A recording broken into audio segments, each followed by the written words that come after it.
a businessman, yes, I'm an entrepreneur. Oh yeah, I'm a businessman, yes, I'm an entrepreneur. Oh yeah, I'm a businessman, yes, I'm an entrepreneur. Good afternoon, everyone. This is the Business Zone with Crystal. Wow, I'm stuck. and Oh, there I am. Hey, Crystal. Coach Gilbert Buchanan. You're a small business paramedic. And folks, today we're out in these entrepreneurial streets and we're going to bring you some amazing information today. Today, we want to talk about Black history is business history. We're going to talk about some Black innovators today, folks. Black innovators that most of you don't even know about. That is very important to you. So, in the meantime and in between time, I want to talk to my co-host. So, co-host, how are you doing I today? am well. It's been a busy, the last weekend. The last over the weekend, I was out of town. So Man, you're on the other side of the world. we're not Texas, it seems like it's on the other side of the world. You went in a time warp and you came out. Yeah, I was in Texas. I was in Dallas actually. But I will have to say this, the event I went to or the conference I went to was really great. A couple of things that happened that suggested that some tides are changing, and that we're I think we're on our way back to society where We're back to normalcy. Is that where coming we're back. headed? We ain't there yet, but we on our way. We trying to get there. So, and one of those things is because sometimes Gilbert, it just takes the crowd will follow whomever Yeah. until there's, hey Patricia, hey that until someone says no, don't follow them, that's not the way, here's the way, and then the person with some sanity and some saneness will step into the lead. And so this past weekend, that is exactly what happened. I was at the USTA tennis, which is a tennis association, and I was at a conference that all of our organizations that are in the tennis and education space were there. And so when I walk, normally this is my second time there, and we have like 200. No, when we first became Pete Brown first became a tennis NJTL, it was I think 13 of them or 14 of them. Now there's 240 of them. Yeah. And so they've been out recruiting and doing of that nature. But that wasn't the part that was most significant. What was significant was they have created a liaison with the adult program, which is called the CTA. Yeah. And so now there were 600 people at the conference. It was Wow. awesome. Wow. 650 people, young people, not just us old people, That but means young. we're touching a lot of bodies, co-host. Right. And these are young people that had been in programs when they were kids and now they were on their way back to help out. And I just thought, oh my God, this is amazing. This is what's supposed to happen, right? This is what Yeah. we're supposed to be doing. And so that was just pretty awesome, in my opinion. Yeah. And then the other but big thing was they were also celebrating Black History Month. Right. And everyone knows that tennis, skiing, golf are traditionally a Anglo sport. Let me put it that way for what's the name sake purposes. And so we're not always giving love, the kind of love we deserve, because we're working hard just like everybody else. Yeah. And but this time, so as a surprise, they the USTA had worked and reached out to Dr. King's son, and Dr. King's family has put there's a challenge that they're going to do 100 million hours in service, um, leading up to Dr. King's 100th year birthday Mm-mm. When is that? When is the 100th year? in 2029. Mm. So they're going to in service, meaning giving back and supporting young people and education and all that, raising and taking care of our children. Mm-hmm. And so I was like, oh yes, this is perfect. But then it went a step further.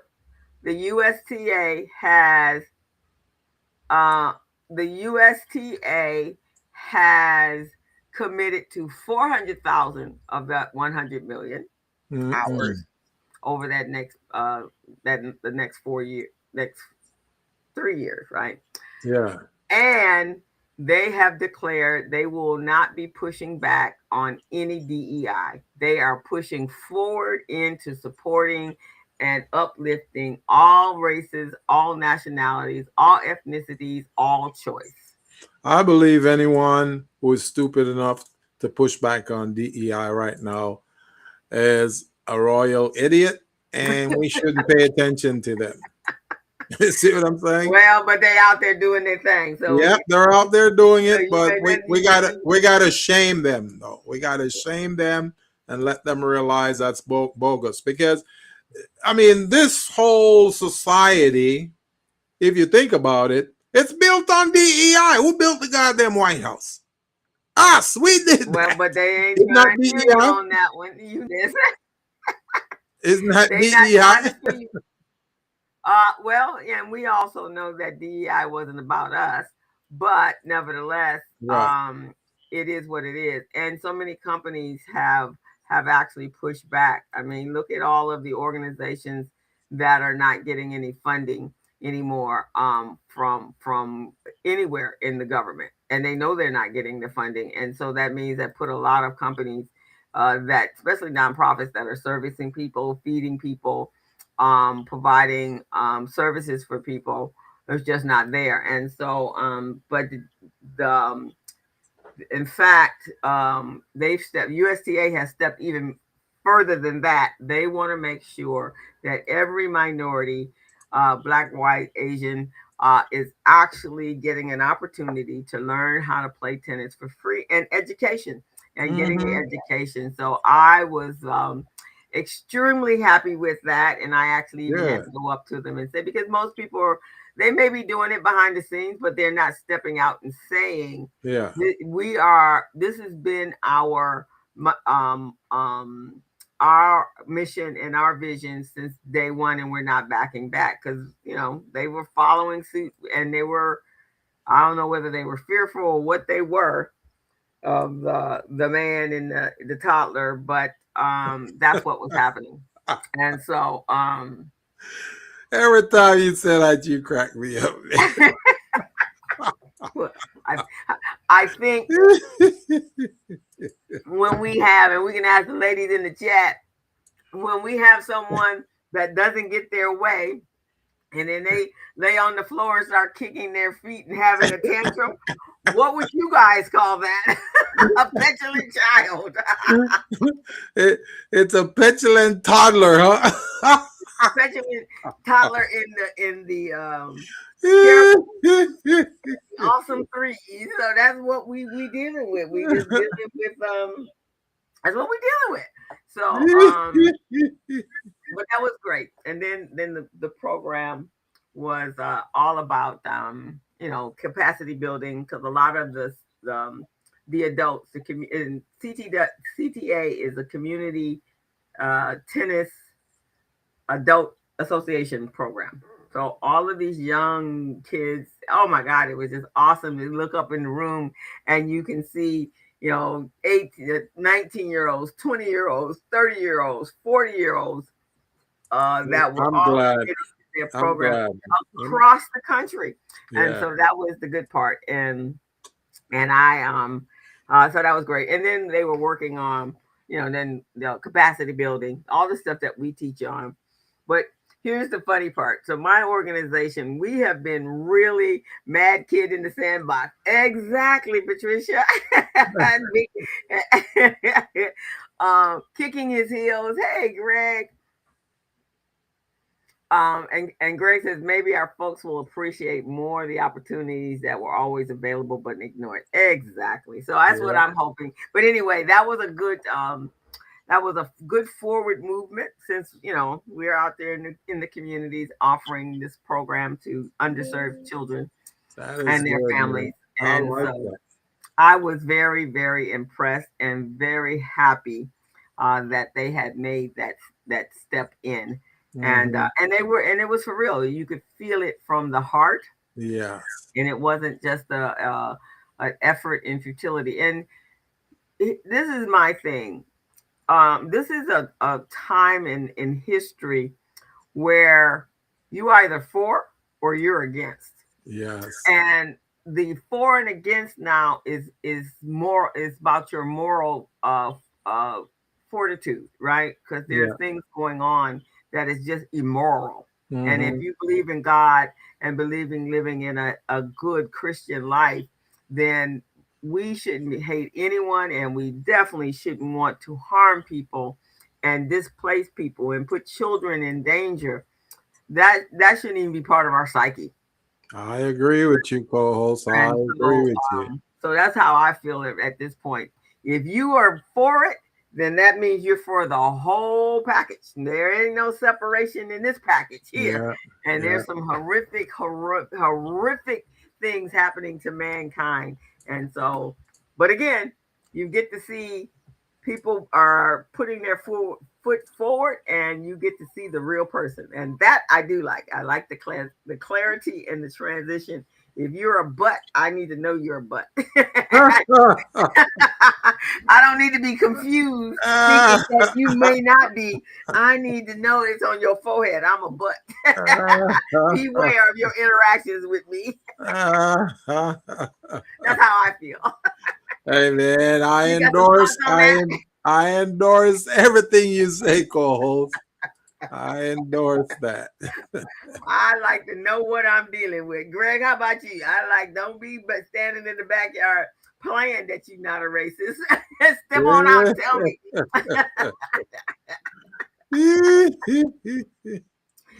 Oh, Oh just come on man, out and be who you are, if that's who you this are.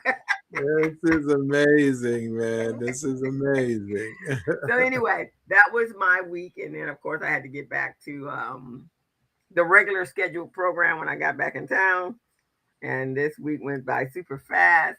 But how are you after 1/19/19? Oh wait, yeah, My graduation thing. uh-huh. Well, I would love to share a few of these photos with the audience so they can see what the graduation looked like. Oh, okay. So so I don't Go to know. the share screen. Okay, let's Well, tell see us here. what that graduation looked like and what Oh, so what did you yes, do and all that I'm so part. excited. I'm so excited. I'm assuming that everybody knows what it's about. So Right. we launched next level mentor protege contract readiness program, and I'm saying it Mm-hmm. out of turn. So it's supposed to be next level contract readiness mentorship program Okay. for entrepreneurs who's been in business for at least 6 years.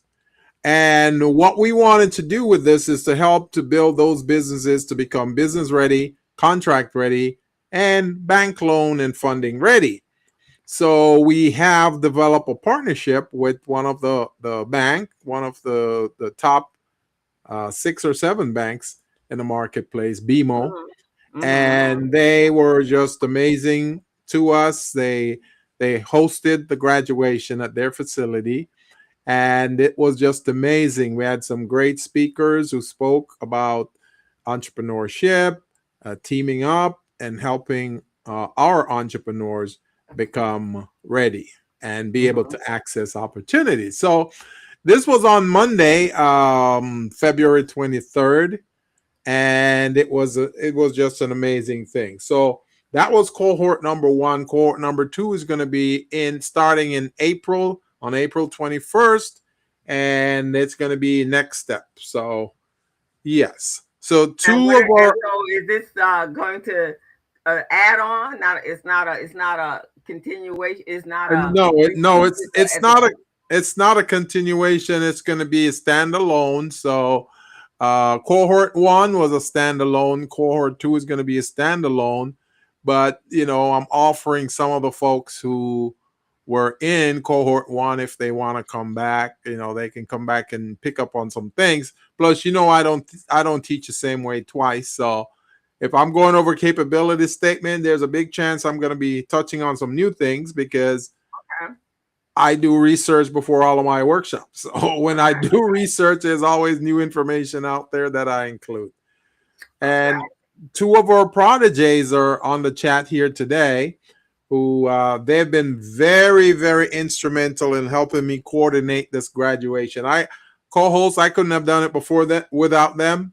They have been so amazing. They did the certificates, they did the planning, the coordinating, the posters, setting things up, making sure people submit their capability statements. They made sure that the RSVPs were done. It was just amazing, man. So Well, I could, congratulations to yes, and for all of those that helped you out there. oh yes, That's pretty I, awesome. I, I couldn't have done it without them at all, man. So I'm gonna go ahead and I'm gonna share. There. Uh, Okay. Well, uh, everybody, this is looking at the joy, so you guys can be excited to sign up, and he'll give you all the details for that y- shortly. yes, so I'm gonna go ahead and and then we have some of the BMO folks in here as well, who some of them, that we had a raffle, and some of the BMO folks they won stuff. Oh, okay. So So that's cool. that Engagement. They were yeah, so engaged. so that was kind of good. It was just amazing, man. And I'm telling you, Coles, I am so proud of these folks, man. Oh man, they made me proud. They made me proud. To be honest with you, I thought it was going to be a basic thing, but my graduation committee, man, they made it happen. All righty. Well, So Patricia let me. and is that he thanks you immensely if you hadn't heard it. But he's very good at giving flowers, so I'm sure he has already given you his flowers. Oh yeah, man. I'm telling you, man. That flower, I have to do it. I have to do it, man. So let's see here if I can find Go my. right there in the middle to the share screen or press Uh, H. go to Windows. No, just look right down at the bottom of the screen and it's got a share window. Oh, I clicked on that already. So Okay, when now I go. have I have three options up top. I have Window, Oh, Microsoft, so now and go to the wherever you see your pictures. okay. You should see it All listed. right, there we If it's go. not on Chrome, then it would be on Windows. Yes. Yeah, there we go. Okay. All right. Can you guys see my There we screen? go. Do I need to make it We bigger? see. No, we see. Is Oh, it really bigger? good. Yeah, Yeah. that's nice. Okay. Yeah. Yeah. So this was at BMO, man, and they were just amazing. So this is Josh. Josh is one of our graduates, proteges in the program, Okay. and he has a kiosk where it's a phone charging uh, facility station where Uh people can huh. charge their phones at the airport or at a convention center or something to that effect. He kind of expedites the charging experience. So, if you're waiting for a flight and the flight is leaving in 5-10 minutes, I mean 10-15 minutes, and you need to charge your phone, you can just jump there and do your charging. So that's what he does.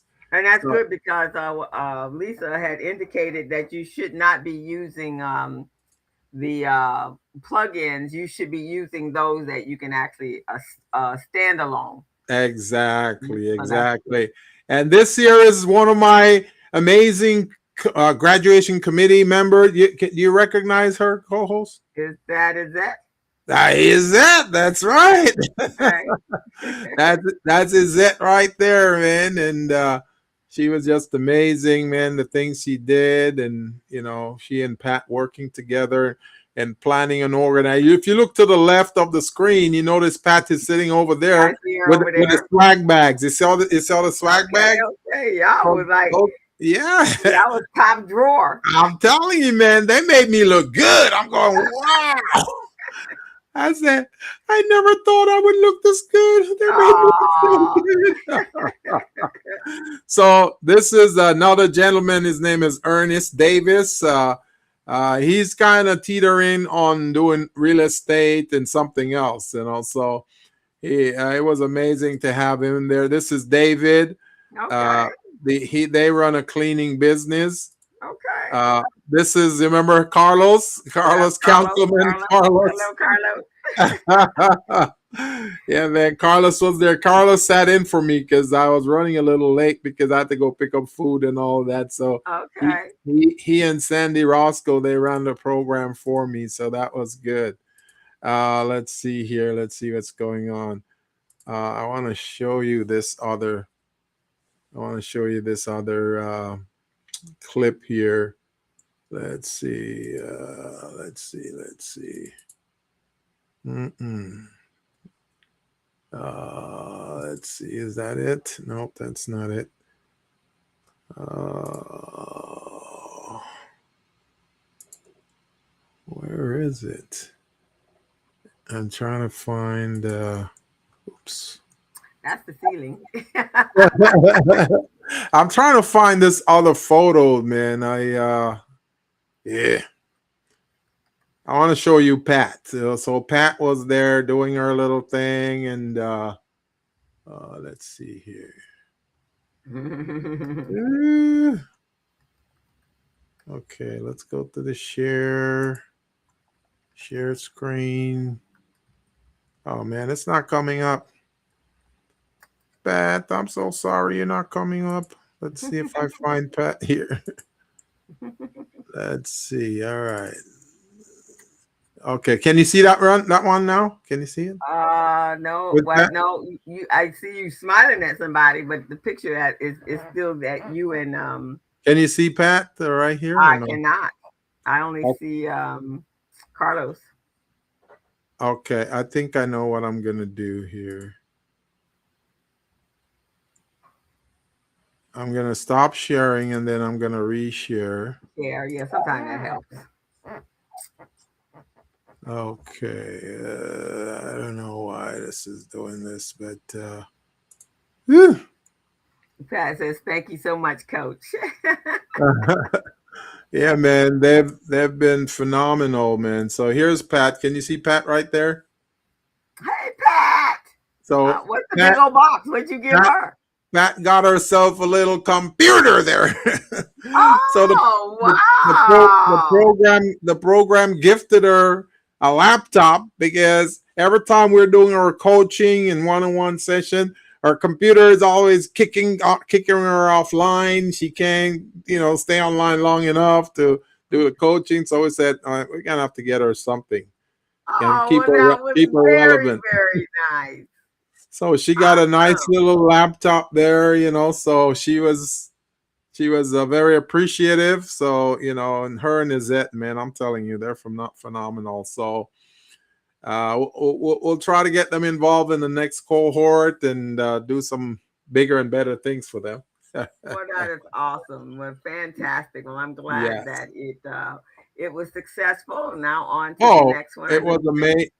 It was amazing, co-host. It was just amazing, man, and I'm very happy for them. And see, she said my new laptop. she, awesome, awesome. Well, that is fantastic. I'm glad that all worked out because I know you put a lot of energy into it, and so oh yeah. kudos to both of you guys, to all of you, and to the graduates. They're on their way, and it is so important to continue to work on your business, and it's not just a one-time thing, it's a continual thing. If you want to grow your business, you have to put the attention and the love into it Oh for all yeah. the time that because that's how it survives and how it grows. So kudos to Okay. all of you for making the commitment and going Definitely. on out there and doing your thing. Yeah. And so I wish you the very best and continued growth there. Yeah.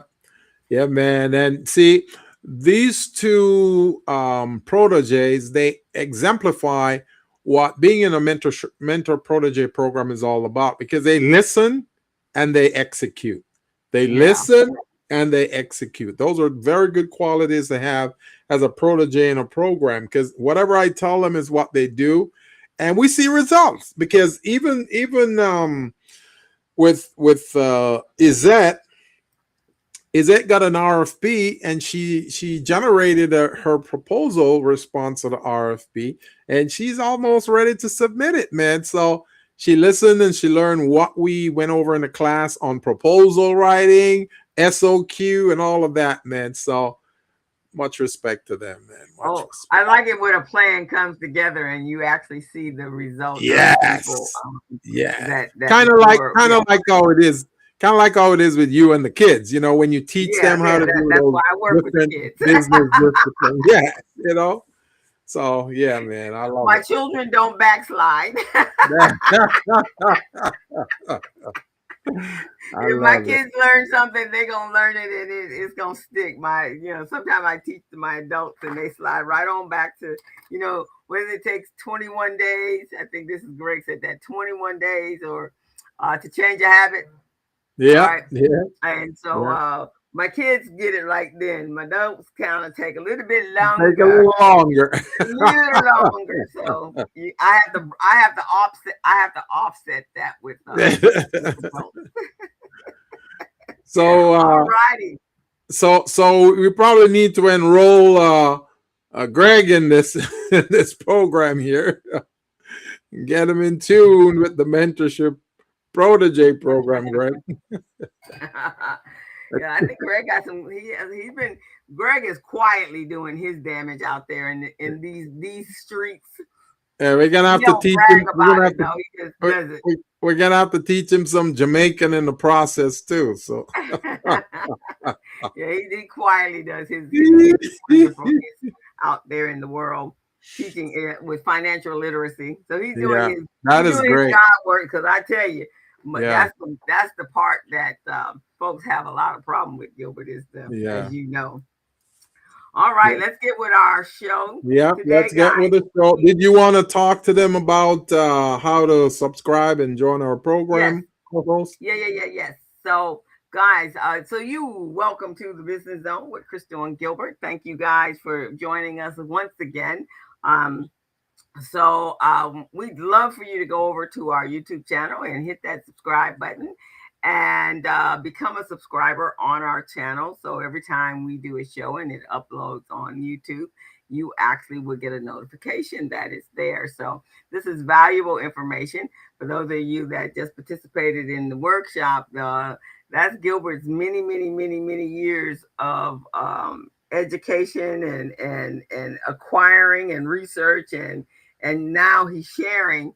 But as business coaches, generally, there's a cost that go along with that, and so and it's worth it to invest in your business. So if you want to, but you can go over to our YouTube channel and you can get every Friday afternoon. You're gonna get some little tidbit of information or a tip on how to be successful in business from myself and Gilbert, sharing our 30 years plus of information to you so that you can develop those skills as well. So hit that subscribe button and become part of the Business Zone family. We'd love to have you. All All righty. right.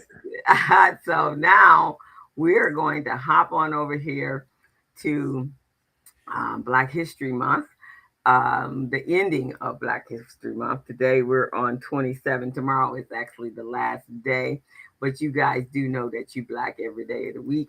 So Well, actually, 365 co-host, days. Huh?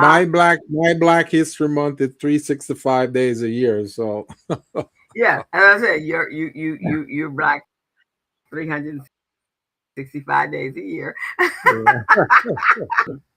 And but far as the calendar goes, far as the calendar goes, you are we have 28 days, 29 days if it's a leap year. So we're not in the leap year, Yes. but we're going to kick it off because I think everybody's conversation has been, what happened to my, I actually put some up here. I guess I didn't add it. Um, we actually, right now in the entire world, it seems like it is, everything is about AI. Every conversation, every time you open up a YouTube channel, it's like when the computer first came out, it was the thing that we all talked about, right? And so, Hmm. and there's some good points, and there's some pros and cons, of course. But I do know that it's just like the computer, it's shaping the business world, and it's shaping the workforce world as well. So and then when you hear Gilbert, and we've all heard this, there are not a lot of black people, and they're not studying to be in technology, and we need to expose them to that, and right, the regular stuff that they always they always come down with, that we're just sitting on our thumbs, the laziest people on the planet that built the country. um so, but today we're going to inform you guys of the actual architects of the digital era. And those architects are us. And so we're going to share with you some of the pioneers, the trailblazers, the superstars. And I say just an exemplary list of black excellence. You can't even get any better than this, because math and things of that nature, and people were doing this way back in the day, early days, the 30s, the 40s, and in some cases, whenever technology actually stepped in and made and rose his little ugly head. We're going to actually meet the real person, the first person that created the computer, not uh, Steve Jobs, and not The real person. not Warzinski for what was he? What is he? And not Zuckerberg. These were not the pioneers. Not Bill Gates. None of Not that. Bill Gates, not any of those guys. The guy that made the very first computer chip. And so that's what we're going to learn about today. And so while I was trying to get the title in, but I'll get that in a minute. So let me go over here and let us get ready to go. But before we get okay, let's happen in. And we're going to move us over here. And there we go. Let's move us over here. So this will be, yeah, there we go. All right. So I'm going to kick it back a few so that we can kind of give you guys A little lead a into little the lead main in as story. to what we're going to be talking about. So today we're going to celebrate the individuals that actually were the pioneers, the trailblazers, as I said, the superstars. So before there was a Silicon Valley, and before Silicon Valley had venture capital, before there was artificial intelligence, before there were smartphones in our pockets, there were black minds calculating the math that put America in space. There were black engineers helping build the personal computers you're using to this day, and the one that Miss Pat just got. And there were black programmers coding rocket systems without recognition, without headlines, but with excellence. And you can take it from there, Gilbert. Oh, okay. So, are we going by this PowerPoint? That's right. Oh no, okay, we can do this. Let me do this part then. And so, Black history is not separated from history of technology. We are there. We were always present. I know the narrative has been that we were not, and that's why it's so important for all of our media outlets to tell our own story, to narrate our own story. Um, you know, somebody can know you, Gilbert, Yeah. on a surface, Yeah. and they can make preconceived judgments about any one of us, right? Yes. But they don't know our story.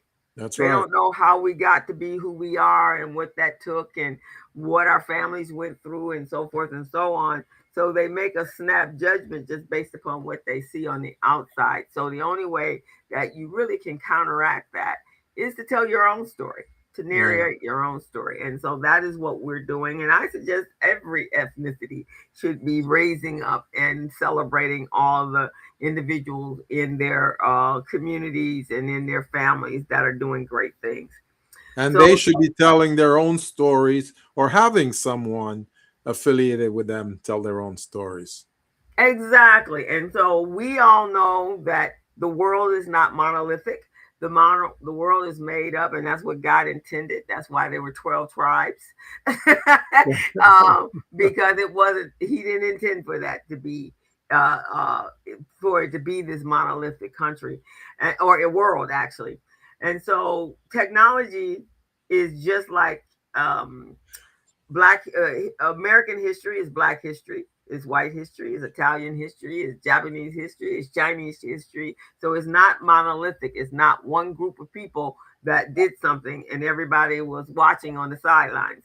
And so technology is of that same uh, uh, in that same space. So the hands that calculated or orbital trajectories, the engineers who helped design the IBM personal computer, the women who coded before coding was cool. Black brilliance was always and has always been embedded in the infrastructure of innovation. And today, we're not just participating in tech, we're founding billion-dollar companies. We're funding underestimated founders or underfunded founders. We're teaching our children AI and coding. We're building ecosystems. This is not about a diversity story. This is a foundational theory and for a story. And so today we're going to celebrate those architects of the digital age, past and present. And we ask one powerful question of everyone: who will build the next frontier? Mm-mm-mm. So, co-host, that means what you're saying then is you're saying before Silicon Valley had a Uh name, huh. before AI, Uh huh. before smartphones, black minds were calculating how to make these things happen and how to put them in the forefront, right? Yep, that's exactly what And I'm saying. and the black names and the black engineers were in fact the hidden architects of Yes. these foundational items, and they were the ones who were creating these things, but no one knew about them because they're building this great infrastructure. They're always in the background, so most of the times when things are in the background, no one really knows much about what makes the background work, but it's working. You see what I'm saying? You don't know what makes it work. So all of a sudden now they're hearing about this. They're going, well, how come I never heard about this before? Well, that's because the powers to be were trying to keep it away. Think about a spaceship, NASA. Think about in order to keep that on a certain trajectory so that it travels in a certain pattern to get to where it needs to get to, cut out a lot of that unnecessary mileage that it has to travel.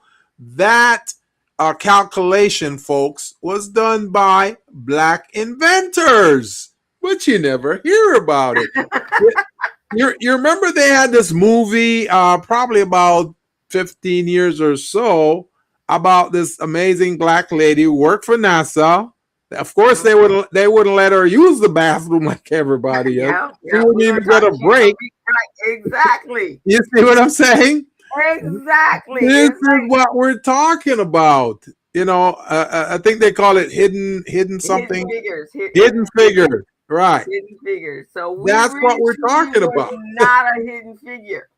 We really were the people that laid the foundation. Foundation.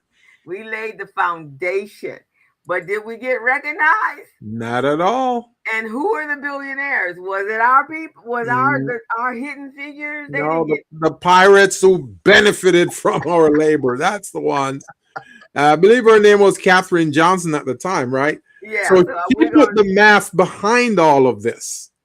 You know, Right. they're going, how did Exactly. you know that? Well, we are self-taught and we know how to put mathematical figures together. even Exactly.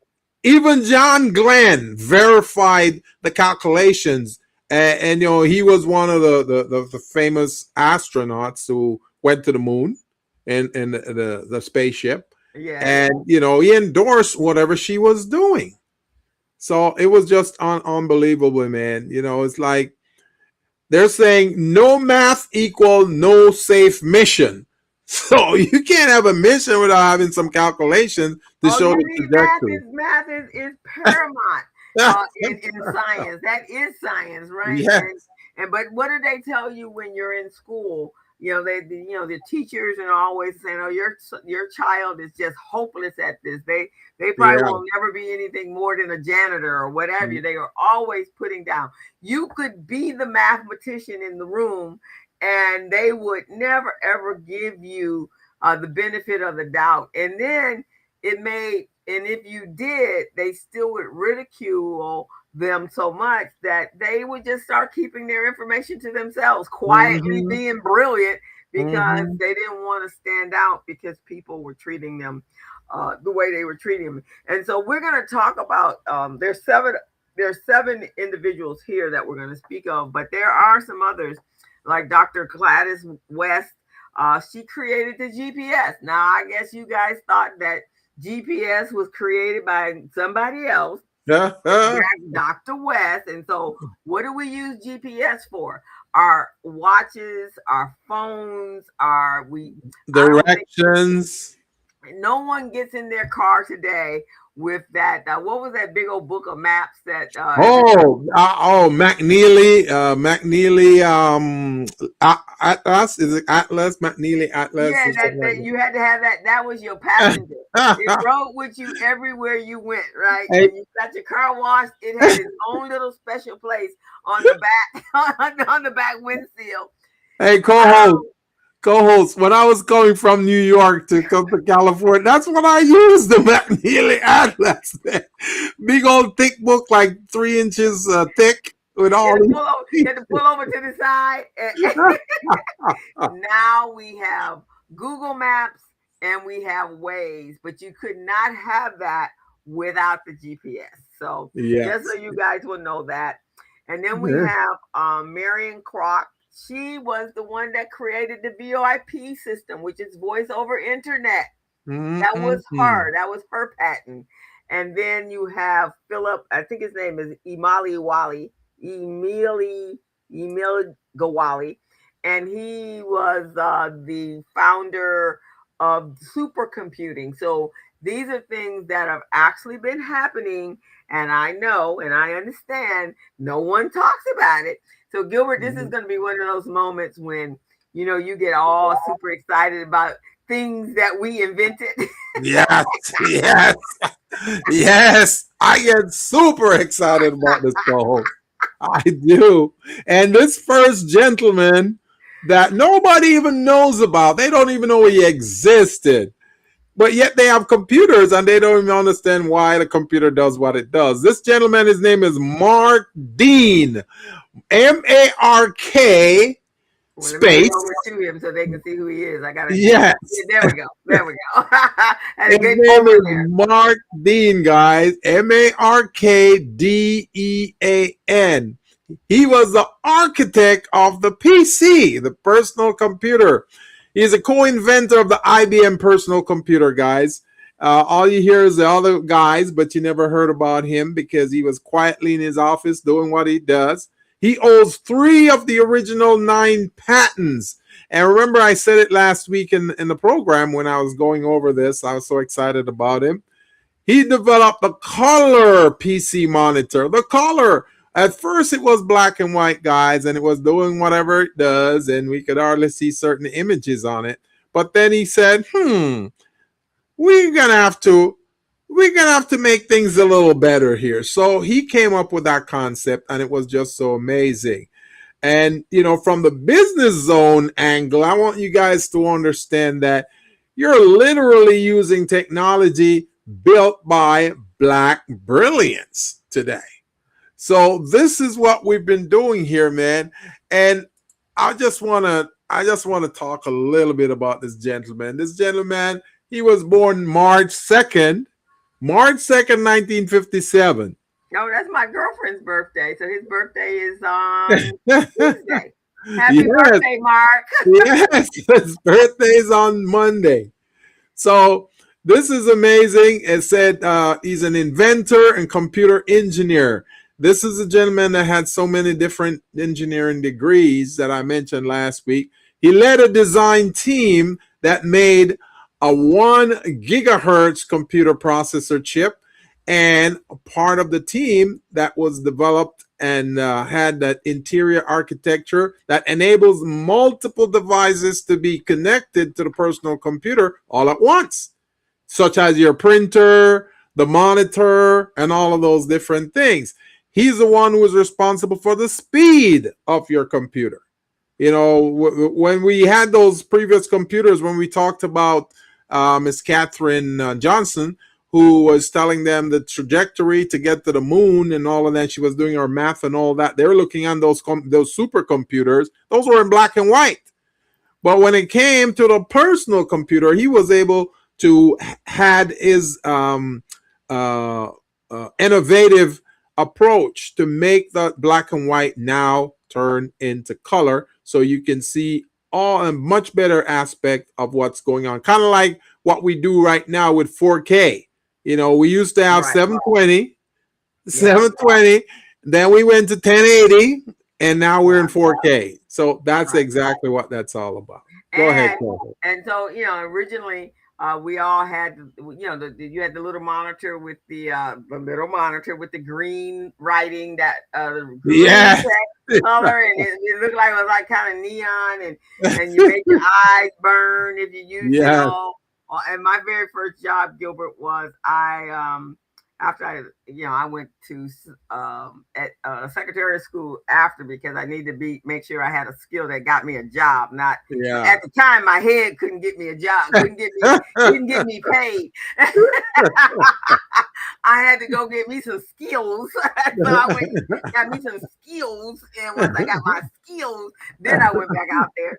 And then I was able to then 10 years later use my brain instead of my skills. But Mhm. I remember working at a respiration company in Los Angeles, which is over on Jefferson. Still exists, and they Yeah. make most of the breathing respirational systems in the world. Yeah. And I was in the data entry, and I was doing data entry. I wasn't Yeah. typing. And so me and this guy down there in the dungeon where it's cold, because it had to be freezing. Remember, it had to be Well, yeah. freezing when they first Yeah. had For those computers. computers to thrive, it has to be cold in that room, man. Because otherwise, the computers would overheat.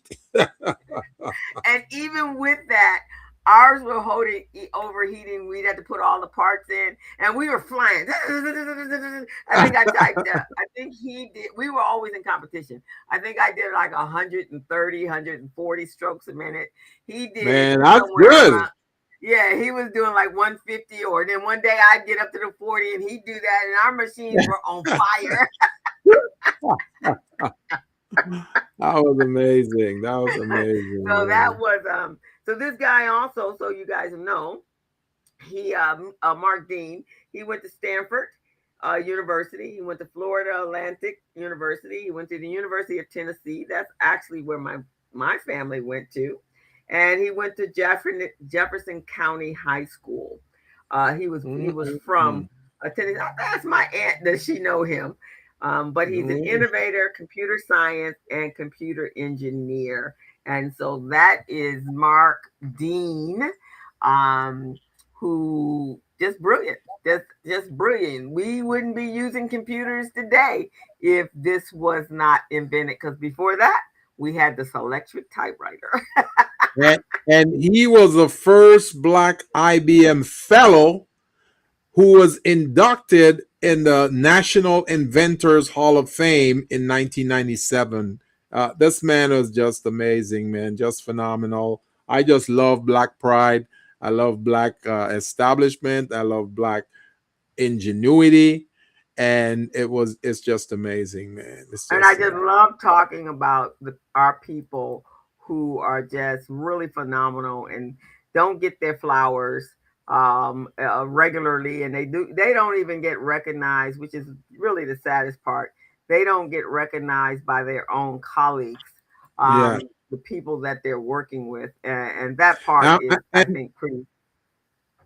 Go ahead. and I'm not saying that there isn't other groups out there who are genius who create things, but you hear about those every day. You don't hear about us when we create things, when we invent things, when we're innovative towards doing certain things or making changes in people's lifestyle. You don't hear about us. So I want to give them their flowers and let them know that we're very thankful to have had them come before us and set that path so we can follow. So kudos to you, Mr. Dean, Mr. Mark Dean, born in March 2nd, 1957. Thank you. So now we're going to jump over to Miss Catherine, and this is the young lady that was the hero that was in Hidden Figures that Yes. Jackson actually played, and we just saw what her life was like when she was working. I think she was at Hughes or McDonnell Douglas or Hewlett I Packard. believe it. I believe it was Hughes. I think it was Hughes, Hughes. here Yeah. in California, Los Angeles. And so Miss Catherine, she is the math behind the moon. So it's just you got to be able to calculate all of this stuff in your head. Um, Algebra, trigonometry, calculus, a lot, what is it, statistics, all of those things. And there are people here on this planet that have their brain works in a mathematical way. They're all what is it, X's and O's or I's and O's or whatever it is. And she happened to be one of them. So she calculated the trajectories for the NASA first manned space flight. She verified John Glenn's orbit calculations by hand, and I think I saw on a show where he actually came and thanked her Oh. for getting him home safe from space. Oh, yes, yes, yes, yes, yes. Do you remember that? I remember that. Yeah, I think I Yes. Yes, that yeah. was So amazing. he actually thanked her because he would have he said you got me there and you got me back, Yeah. and I just want to thank you and my family thanks you. Yes. So Catherine was a mathematician and an aerospace technologist who made critical contributions to the NASA's early space flights as a human computer. She performed complex calculations for aircraft flights, tests, and orbital mechanics. Her work was essential to the success, as we just said, of John Glenn's 1962 orbital flight in the 1969 Apollo 11 moon landing. And so, I take it off for folks that can calculate math like that in their brain. That's complex math, not just your regular 1 plus 1, but you're not your basic arithmetic. But she did math. She was born in Newport News, Virginia. She was born August 26th, 1918. No, she died in Newport. She was born in White Sulphur Springs in West Virginia. She died of natural causes, and she was a teacher, human computer writer, computer science, and she was educated at West Virginia State University in 1937 and West Virginia University. So just kudos to her, and she received the Congressional Gold Medal for all of the amazing work that she did um, in um, in this space of hers. And they're saying they don't know what her IQ is. It's unknown. She was a child prodigy, though, and she started college at the age of 15, graduated with the highest honor, and possessed an extraordinary genius aptitude for math. That was just so amazing, co-host. And every time I see that movie, Hidden Figures, man, I just reflect back on those times, those days, because she was in this amazing program where she couldn't even use the same bathroom as her colleagues or white colleagues who worked in the same place. She had to walk like a I think 500 meters or more She had to to walk like go a to. country mile because yeah, if anybody Yes, yeah anybody knows what Hughes looks like or McDonnell Douglas, it's out there by the airport and it sits yes, on yes, massive land, and so as a woman, she had to run because she as a black woman couldn't use the bathrooms where uh the Anglos used their bathroom. She had to go to one that was way down run. She had to right. run in high heels Hmm. and professional clothing. So, one thing I want to say, Gilbert, is next month or next week or Monday, we are moving into, or actually it's Sunday, moving into Women's History Month. Yes. Celebrating all these American amazing women. It doesn't matter what ethnicity, but just Yeah. amazing women that have done groundbreaking things in our country. And Yeah. so, Catherine is a prime example that there is if God gave you a gift, there is nothing that can stop you. There is you being a woman doesn't mean that you less of or less than. You Yeah. are just, and in some cases, even more comparable than anyone else. And so, from our angle, from the business zone's angle, this woman was Precision was her middle name. Yeah. Uh, Incredibly skilled and gifted. That was from God. Hmm. She if you watch the movie Hidden Figures, you see the type of pressure she was under, and she performed in an excellent manner. And she was a asset to the company she worked for. And we also need to know and teach our children and expose our young girls, females, um, to To STEM. To the STEM. STEM, to that they can be leaders in that space. All you Yeah. have to do with a child is encourage them and provide them with the resources they need, and that child will soar. And so here, this woman again, she was gifted by God, but obviously her parents also encouraged her. So kudos to women pre Women's History Month, and we're gonna give you their due next month.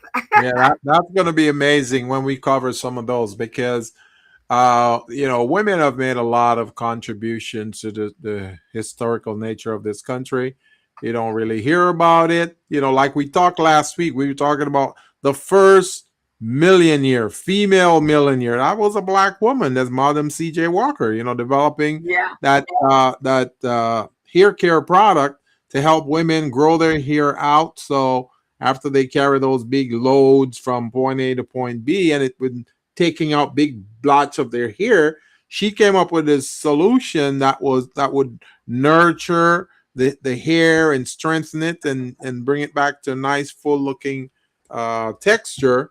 So she was the first female millionaire. I'm not just saying the first black female millionaire. I'm talking about the first female millionaire. That was her. That yep, was her. And that came through amazing innovation, finding a problem in the marketplace, a pain point, and try to fix it. So that's what exactly, that was, man. So exactly. Now, I had never heard of this young lady, and might have to do some research to pull this stuff up. But is I it had not Annie heard. Easley? Yeah, I had heard of Katherine Johnson, but I had not heard of Annie Easley. Yeah. So you want to take her, or you want me to? Well, we could continue on the trend since we're talking about female innovators. Okay, she and you'll worked at take Mr. NASA Clay, too. and you'll take Mr. Clay. Yeah, I take Mr. Clay.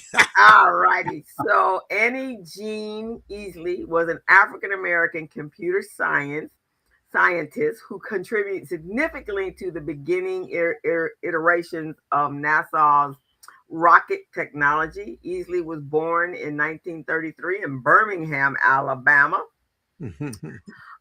She worked at Centaur Rocket Stage, and she had advocated for women and minority in STEM. So it kind of starts right from there, right?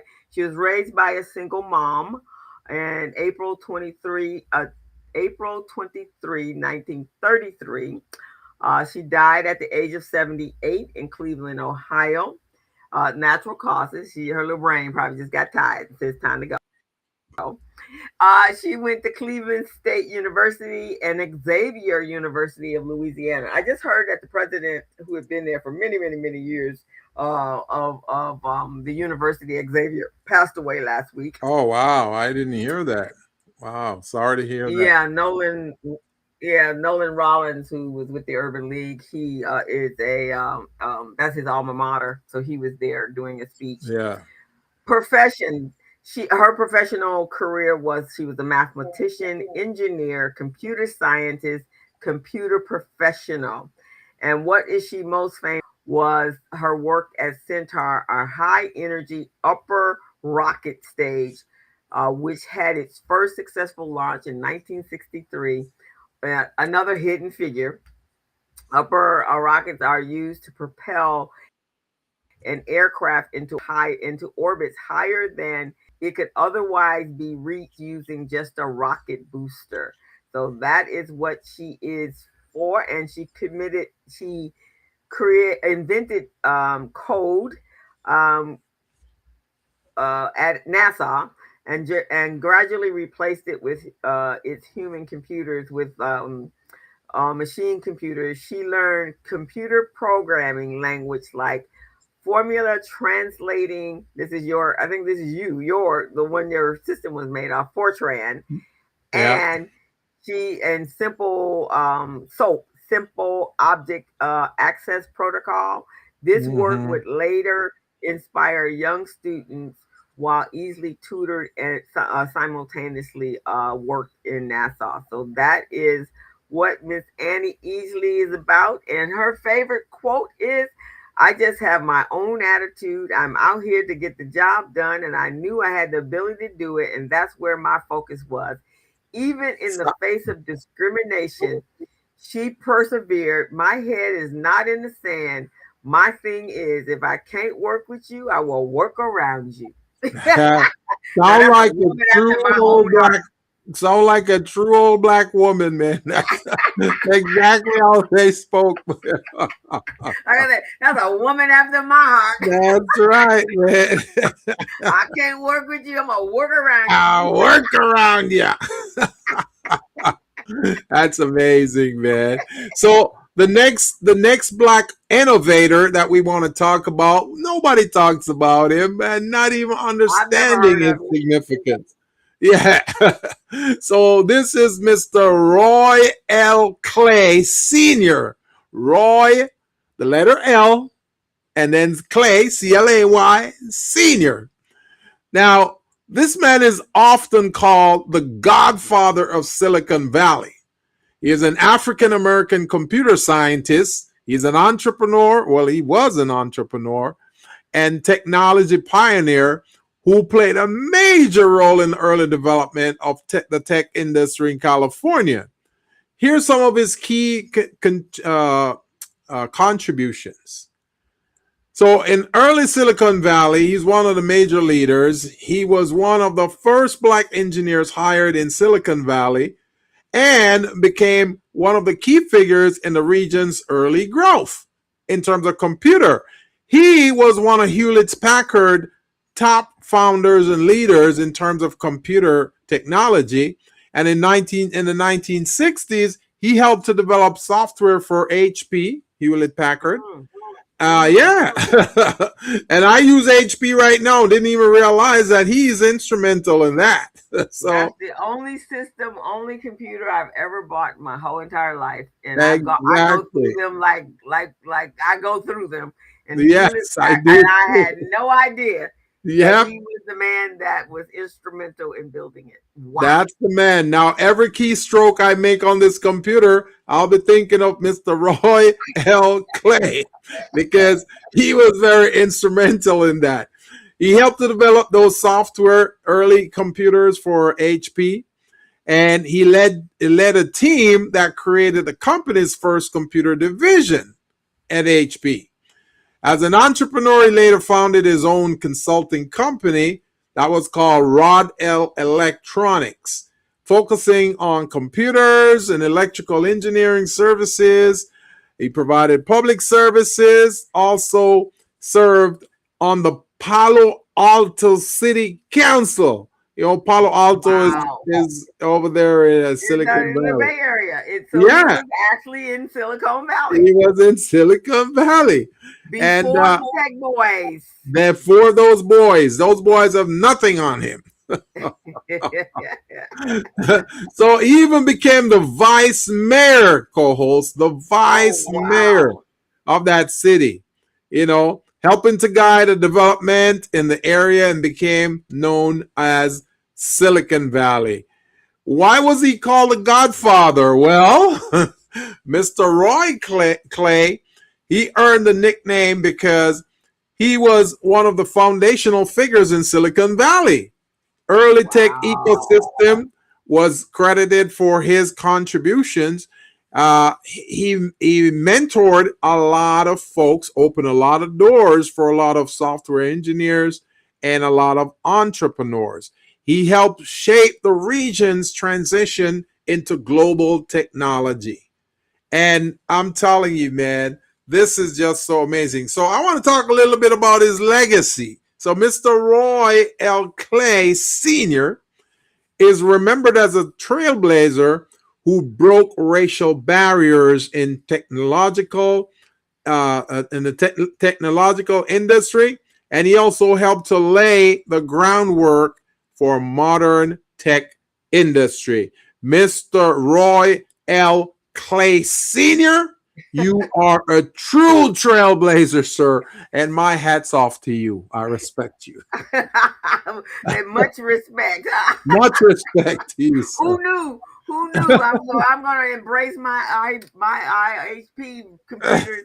No wonder I was always drawn I to my know, man. See, co-host, there's something that you and I knew that we didn't realize because that's the only computers we bought, HP, right? You That's and all I. I've ever used. Oh, That's all I ever used too, HP.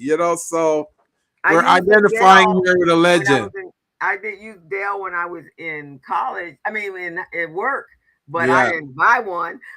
Never bought. I thought they were clunky. I thought they didn't. I don't. I don't see. Well, this is me, so this is my Yeah. opinion, everybody. I just felt that the HP was a workhorse, and that for the type of Mm-mm-mm. work that I do on my computers, it fit the need for me, and that's why I use them. Yes, yes, yes. I hear So, that. but yes, a workhorse in my opinion. So now we're going to move over. So yeah, so Mr. Clay, much respect, Mr. Much Clay, much respect, respect. sir. Who Much knew? respect.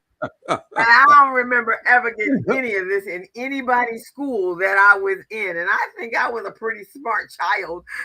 Uh-huh.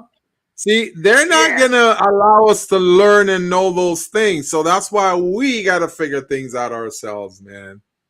yeah, we got to educate our own children so that they will learn. Oh, here we're moving over here. And so just knowing that we didn't just get introduced, we Yeah. have not been hidden, and so now we as a people have to stop saying, "Oh, there are no people that look like us in tech." Oh, they're out there. They just Mm-hmm. haven't been hired. So in this whole digital shift, we need to make sure we're elevating our hidden figures so that they are and so that everybody in our at least in our community must know about those. So I want to make sure all of my kids in my business program learn about Yes, yes. um, these individuals. Now, this young man here, every one of us. today, or at least I know everyone that I know is actually using the product that he has made. It is an everyday tool that in my world has made my world absolutely phenomenal. I couldn't do what I do if I didn't have this particular tool. Can you guess? Hmm. I can't think of him. So he is the CEO of Calendarly. Oh, that gentleman. Wow. Wowza. I did not know he was a brother.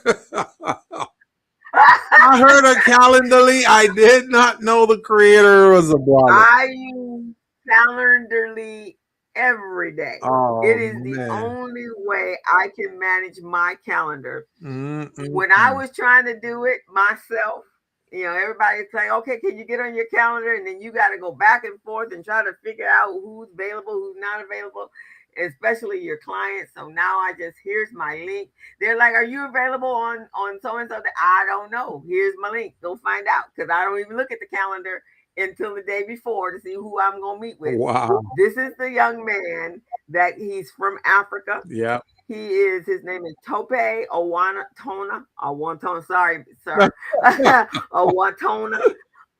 He's considered a unicorn.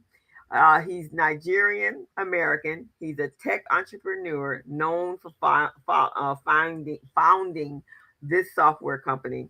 Um, as of 2025, Forbes estimates that his net worth is $1.4 billion, Mm-mm-mm. making him one of the richest Black um, billionaires.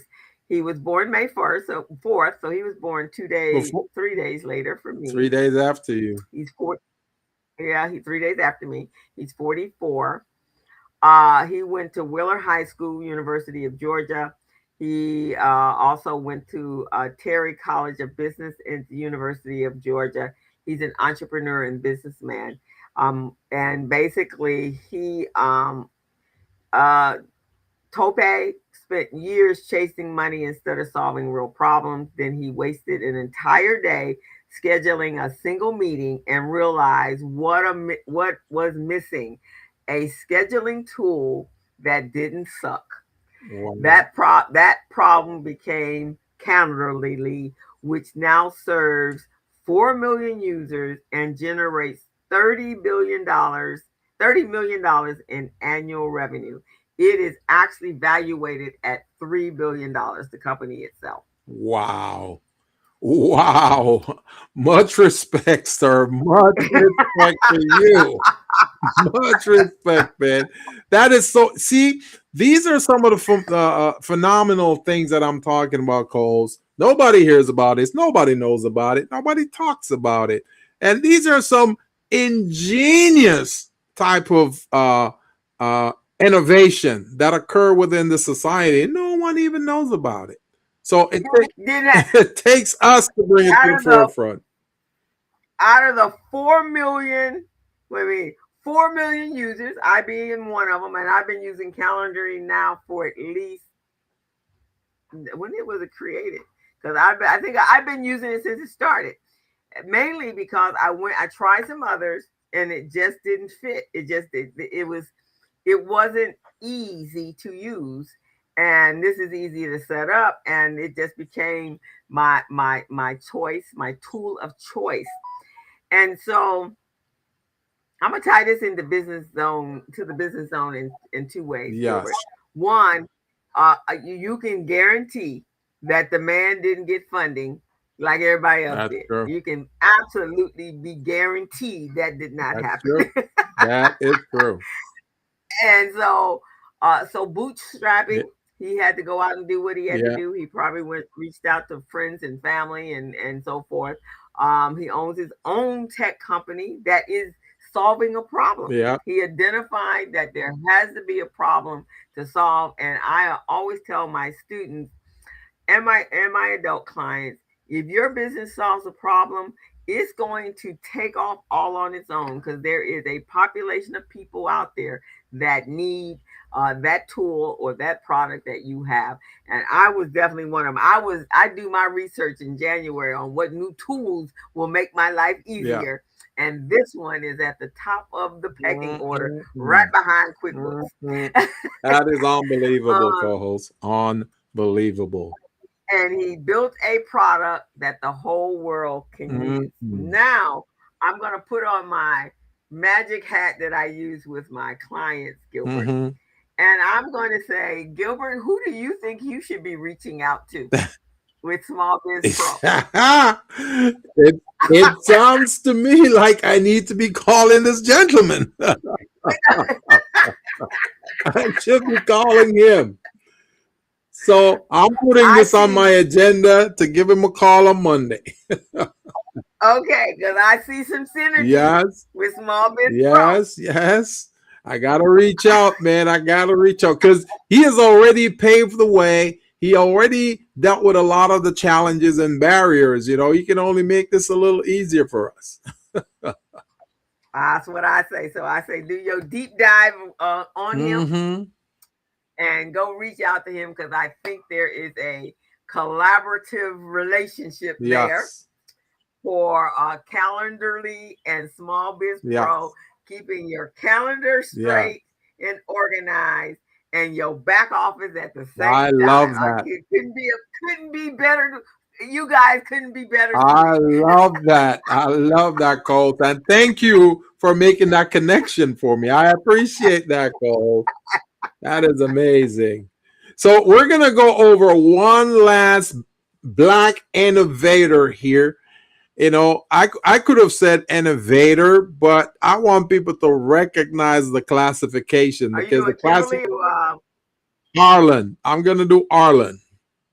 Arlen Hamilton. Okay, all right, Okay. okay, So I'm going to do this one. And the reason why I'm going to do this one, co host, is because this has super, super, super, super significance. Okay. Now, I want to get the people in the okay. chat involved in this one. Okay. I want to get the people in the chat involved in this. So, folks, tell me this. Have you ever heard of someone who is homeless to raise millions of dollars for entrepreneurs? Tell me this. Have you ever heard this? Whether they're non-black, black, minority, whatever. Have you ever heard of anyone who is homeless to have raised millions of dollars for minority entrepreneurs and founders? The answer to that is no, we don't know of anyone. Well, enter Arlen Hamilton. Arlen Hamilton is a female innovator, a black female innovator, folks. And she's the first and only American venture capitalist who founded a company called Backstage Capital. Backstage Capital. Backstage Capital. She opened a lot of doors for entrepreneurs who are trying to make it. They're underrepresented. They have their business. They're trying to get involved in the industry in terms of capital fluidity within their business. It's not there. They cannot gain access to it. So Arlen decided to be really creative about her approach and how to do this stuff. So she created a system that would invest in startup led by women. So she created this company, Backstage Capital, for women, people of color, and LGBTQ. Okay. These are all entrepreneurs who are downtrodden and misrepresented, underrepresented. So she decided, okay, that's the group I want to target. I see this pain in the marketplace and I want to solve this pain. So this is a pain nobody cared to solve. She said, Arlen Hamilton said, yes, I want to solve this pain. I give her a lot of credit for that, Coles, because nobody tried to do that. When it comes to capital investors, they want the easiest route. the easiest Mm-hmm. route. They don't want to deal with challenges. They don't want to deal with minorities. They don't want to deal with women owned entrepreneurs. They don't want to deal with LGBTQ. And this was back in the And day. right, exactly. And yeah, exactly. They didn't want to. And I'm going to interject one little moment because I actually had the opportunity to meet Right. Arlene last Oh, year because I really? went to yeah, I met her at a women's conference, and she was here because they were putting on a huge conference in Los Angeles last Right. year. Um, in 20 in yeah in 2024 or Yeah. five. I think it was last. No, it was 24, and she was giving away tickets, and I had this camp the next day, and so I could not go, but she gave away books and she gave away tickets to that conference. Mm-mm. Arlen said when she spoke, she was at the BBA celebration of women. You never know who you're gonna That is meet when you true. go to these places, and it was in a nice little small gathering. It wasn't on a big stage, small gathering, and you could actually um, raise your hand, and she spoke to you, and she actually engaged. You could go up and talk to her. But one of the things she said, Gilbert, was she was a triple threat. Yes. She was She a is black black woman, woman, female, right? And she's female, gay. she's gay, and she was homeless. Damn. So it's a quadruple threat. She was Quadruple a threat. triple threat. What? And she said no one was wanting, and this is during the tech time, and in this space, it's a predominantly white male Yeah. space, and nobody wanted to take a chance on her. Wow. So she said I had to start my own. So I think, she has raised millions, and she Millions. has provided millions of Mm-hmm. dollars for startup women business owners in tech, um, and Yeah. men in tech. Yes. That's amazing, man. That is amazing. See, this is what I'm talking about, co host. A lot of other folks, entrepreneurs from all different types of groups, Uh they huh. don't want to deal with the burden, the obstacle, and the challenges that we deal with. They want an easy path to success. We're the ones who take on those challenges. We're saying, hey, if we can eradicate this problem from the marketplace, then many others who look like us, operate like us, and go through the challenges like us won't have to go through it. And that, come Right. think about it, man. Think about it. This woman was homeless. Homeless, and, homeless. and let's talk about that part, Gilbert. If you lose your security of a roof over your Yeah, head, even if you have all of this up in right. here to talk your way into whatever, your situational living situation is gonna cloud everything. You just not Exactly. even gonna, it's gonna be, for me, it ain't even gonna be easy to function Right. if I don't have a roof over my head, and I have, as a woman, have to live in the streets. And Mm-mm. so, for this lady to do what she did, and that's usually what happens with us, Yeah. right? We come up against some of the most difficult challenges, Yes. and we overcome Yes. them.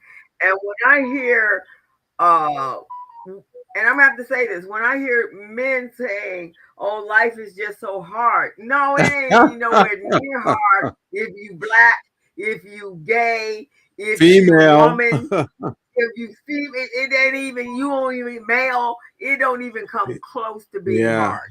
Our life is Yeah. hard, Yeah. and finding opportunities that's going to elevate Right. you to take you to a whole nother place is like looking for a needle in a haystack, Mm-mm-mm-mm. and nobody's handing out stuff to you.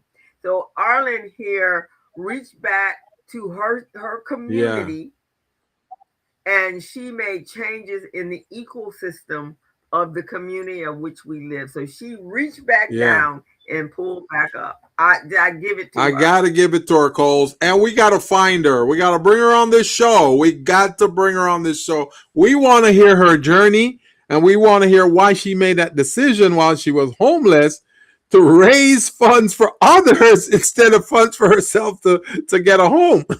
We want to know that.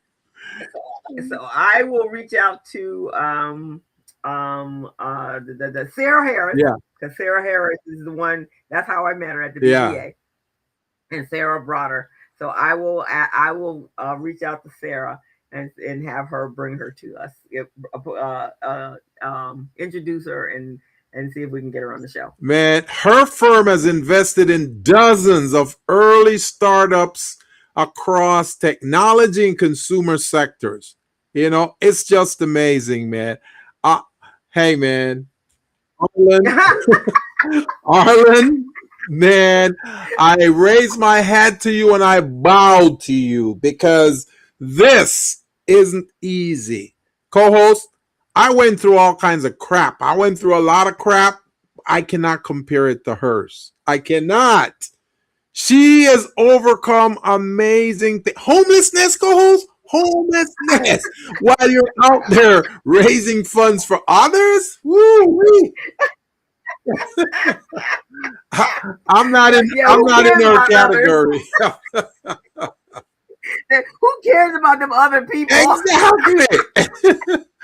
Oh man, I'm not in her category. I'm not worthy. I'm not worthy.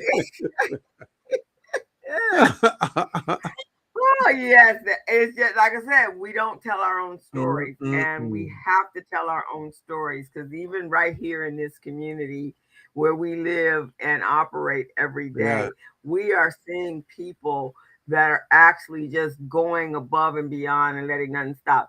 Now, the other part of when I met Arlen, I actually had taken one of the young ladies in my biz camp yeah. program or my biz camp program, and she went with me.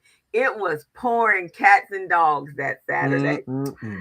and we were over at the Sheridan, and I took her into this particular. I said this will be very important to you, and she's graduating from high school this year, and she was just so excited. She had such a good time and all the ladies, once I introduced her, they all embraced her and shared wonderful mentorship tips with her. And so I was happy that she was able to meet this young lady here because that's incredible. Yeah, so we don't have to go anywhere for any money.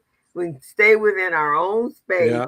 and people that understand the trials and tribulations that we as a people have experienced because of our outer coat, and that's all it is our outer coat, and and in her case who she chose to love. Mm, mm, It's just mm. absolutely amazing. So I'm glad you like that Oh one. man, I love it. Oh, I'm very inspired because I'm telling you, in my mind, I'm thinking I've done all this great work and I'm helping so many people.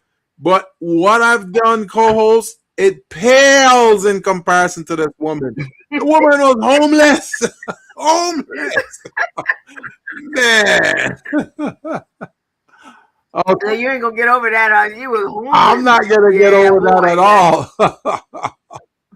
I'm not gonna get over that, man. So we gotta find her co-host. We gotta bring her on this show. We gotta bring her. She's still alive. Okay, I've done some research. He's still alive, so we gotta bring her on yeah, the she's still show. alive. I mean, I've seen her. If I actually get her. I signed up on her. She has a YouTube Yeah, channel, and so I subscribe to her channel. yeah. Subscribing, guys, very important, and so I get notification. Now, this young lady right here, you may have actually heard about Uh her. huh.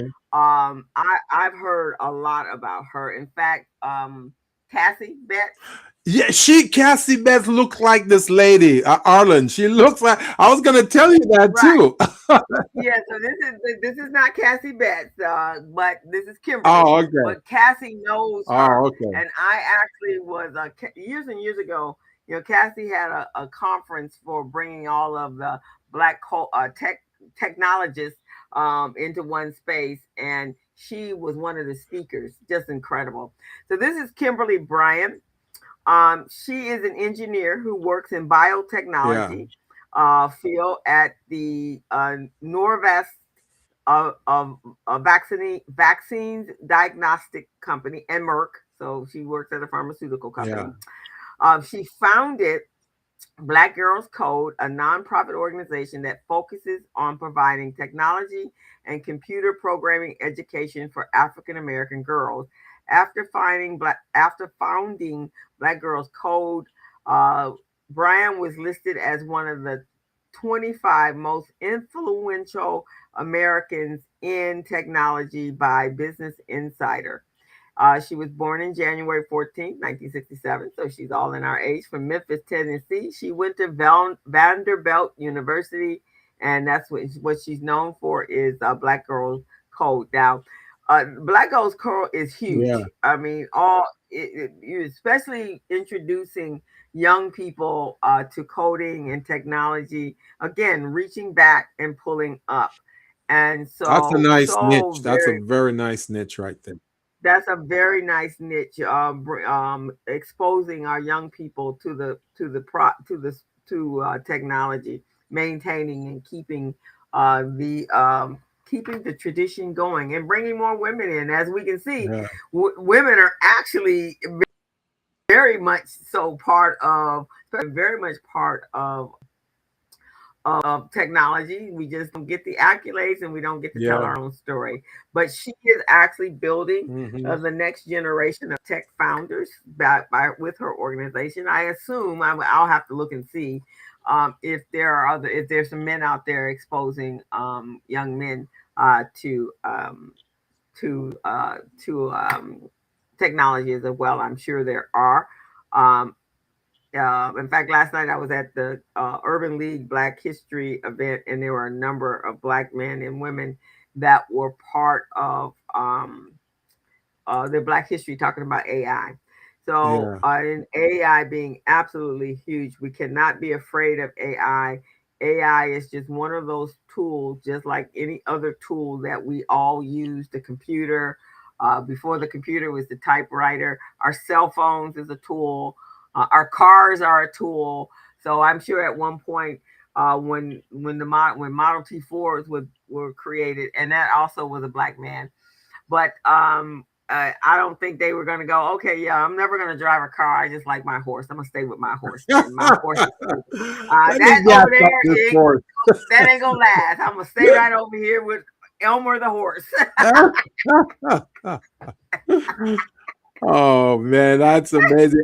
Hey, co-host, you know what I want you to do because this is your space right here. Slide number 13 with these youth technologists in STEM Okay. literacy and youth entrepreneurship. I'd like you to cover that in our next on our next show because this has a lot to do with what you do. You know, they talk about the next frontier is Yeah. being coded right now, and they're Yeah. talking about AI fluency and all that. I would love for you to talk about that, man. I 'Cause will do that's that. And then we're going to close this show yes. with Dr. Lisa Gilober. She is actually the architect of STEM, of streaming, Mm-hmm. and she developed animation and video technology. Mm. So she's an AI scientist, computer engineer, entrepreneur, and a technology executive. She was born in the 70s. She went to Brown University, received her computer science degree and a concentration in AI in 1971, in 1990. So AI has been around, guys, longer than yesterday. So Was she everyone needs to know that. So that's was who she is. was she the one who developed GIF technology, GIF? Was she that Yes, one? that is her. See, That's her. that's amazing. That's amazing. Yeah. So those are our individuals, and so basically, and yes, Gilbert, the next phase, we will cover on how our young people are getting in it. But just guys Yeah, know that we have to constantly embrace new change. We yeah, have to use all of our talents and all of our skills in order to be able to operate in the space that we're in today. And yeah, so, in today, it's about technology, it's about AI, not being afraid of it, learning how to use it. And yeah, hopefully, you guys can create some businesses, some yeah, AI assisted businesses. Because right now, this is like the dot com era. And the Yeah. dot-com era was, there are people out there looking, there are people looking to support and to help you build the Yeah. next generation. So, yes, we will talk about children and how they will be taking over. But I just wanted you guys all to know these are some heroes and sheroes that are actually here, that have been in our community. There are far more than the Elons, the Zuckerbergs, the Warnorskis, and the Steve Jobs. There are thousands and thousands of people that have made some amazing discoveries in technology, in the engineering space, in the computer engineering space, and there are definitely women out there with the AI. So that's basically what we wanted to tell you, that this is the future, and we have to be ready for the future. We cannot be scared, afraid of the future. We have to know that when history is written, it highlights the loudest voices. So we need to go out there and talk about all the people that are doing amazing things. And we're just not talking. It's just not loud enough. It's just not Right. loud enough. We need to be Right. screaming to the stars. Black innovators have been there. They have launched rockets. They have assembled computers. They have patent, created code language, computer code language. They have been out there teaching the next generation. And the question is no longer whether we belong in the technology. The question is whether we will own what we have built. And because Yeah. innovation without ownership leaves wealth on the table, and Yeah. participation without equity leaves power in someone else's hands. We can see what that is like today. Our ancestors built under constraint. Imagine what our children can build with access. And so imagine what they can build with capital. Imagine what they can build with the confidence that we can give to them. So Black history is not behind us. It is the blueprint. It is our next chapter.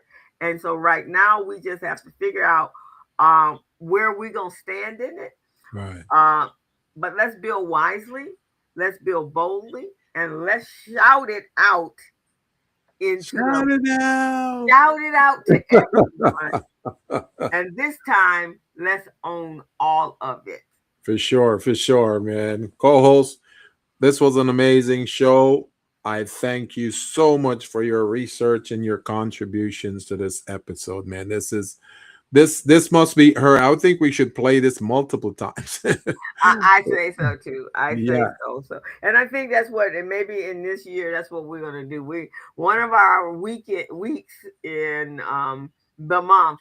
Let's celebrate all of the great people out there. We don't have to wait to February 1st to February 28th to Right. celebrate our greats. We're gonna add an episode, maybe the last 15-20 minutes episode of our show, and every week one you and I will come up with some great person that is doing some amazing stuff that is Yeah. actually changing the landscape and the ecosystem in which we live in.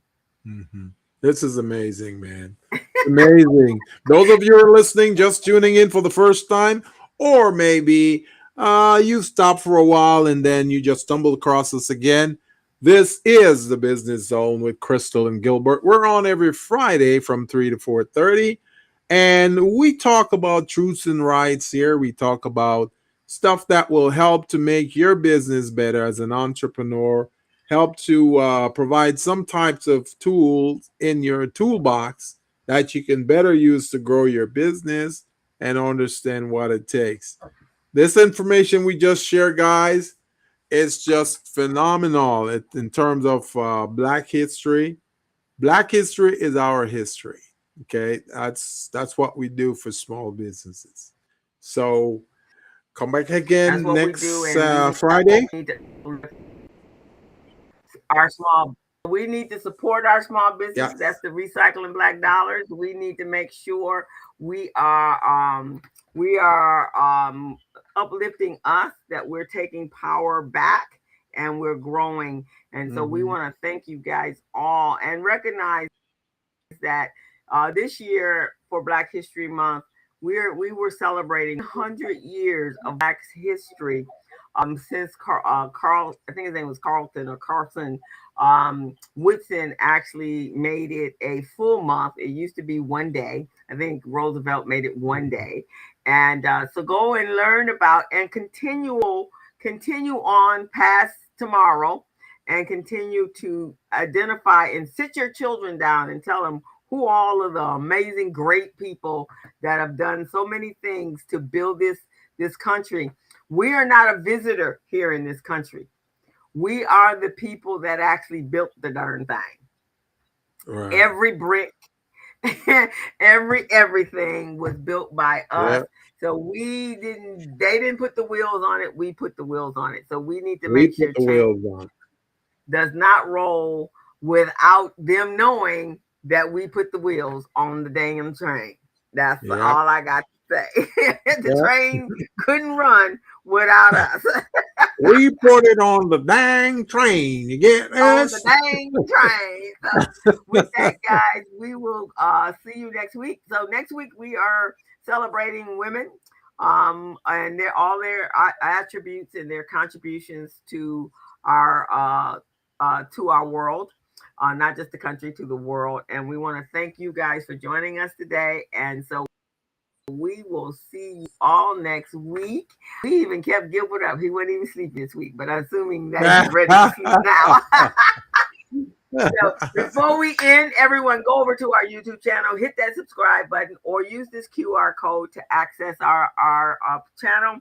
And we will all see you next week to celebrate women and all of their accomplishments in our country and in the world that we live in. So with that, Gilbert, you want to take us out? Yes, sirree. All righty. As a small biz pro, that's how we roll. Using procurement, program, and control. As a small biz pro, that's how we grow. Using procurement, program, and control. I'm a businessman, yes, I'm an entrepreneur.